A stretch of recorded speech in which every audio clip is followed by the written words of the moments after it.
با مقصد با ایجادکاری شوقمند گردانیدن خوانندگان مؤسسه تحصیلات میانه عمومی رقم 30 ناحیه وخش در مؤسسه مذکور مجموعه شاگردانه شاعر جوان قابلزاده قابلی با نام نوسفر معرفی شد.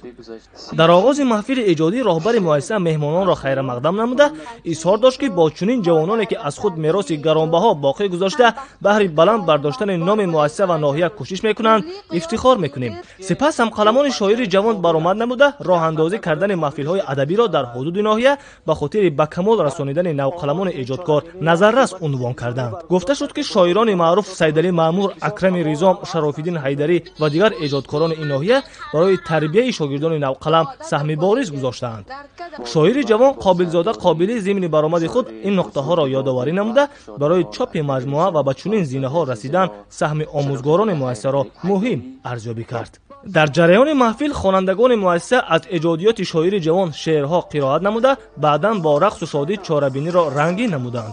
در انجام از جانب شاعر جوان به کتابخانه و دیگر آموزگاران مؤسسه مجموعه شعری نوسفر تقدیم گردید.